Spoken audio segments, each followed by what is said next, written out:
During high school and college, I worked at Dunkin' Donuts for about 7 years and bounced around to a few different locations.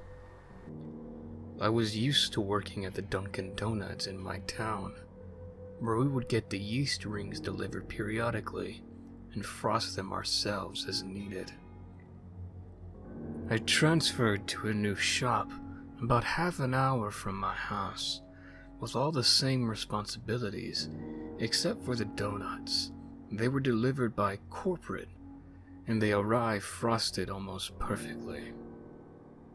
They looked like the plastic donuts they show in commercials, always round and not squished together, and they would dip them in frosting so it was evenly spread and neat.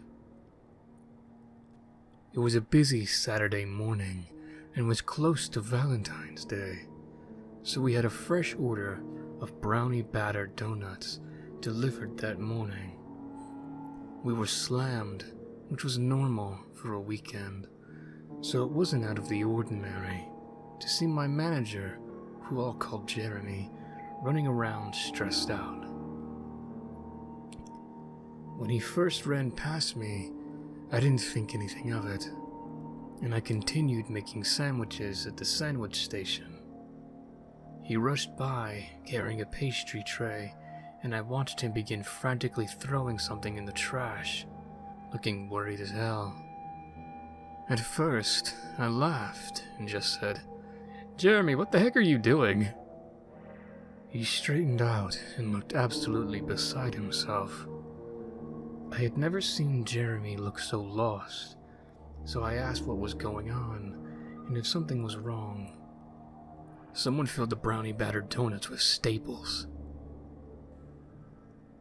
He told me he got a phone call from corporate that one of the stores in our chain, which contained 10, had somehow discovered multiple staples in every donut in their order. That was at least 48 donuts for our store, and more or less for the other 9, depending on their sales. They told Jeremy we had to get rid of the most recent delivery because whoever put the batter in the filler dumped a ton of staples in it as well. Thankfully, we hadn't sold all of the previous order yet from that morning because it was still relatively early. But the more I thought about it, the more I felt like I was going to be sick. What if a young child had gotten one of them? I pictured some family sitting at home on a Saturday morning, going out to get some drinks and donuts for the kids, and imagined everything else that could have happened. I never found out what came of it, and as far as I know, neither did my boss. I'm assuming nothing happened because I thankfully never heard anything on the news. Makes me wonder if they covered it up, and I hope they were able to find out who the asshole was who did it.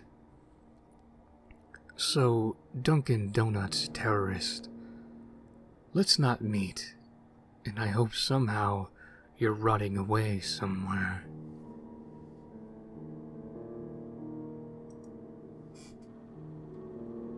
Thank you all for listening to my telling of this tale. Please, if you would be so kind, leave me a like and share this video. And if you have not already, subscribe so as to listen to me more. May your nightmares be filled with terror, and may they be plentiful. Till next time, farewell.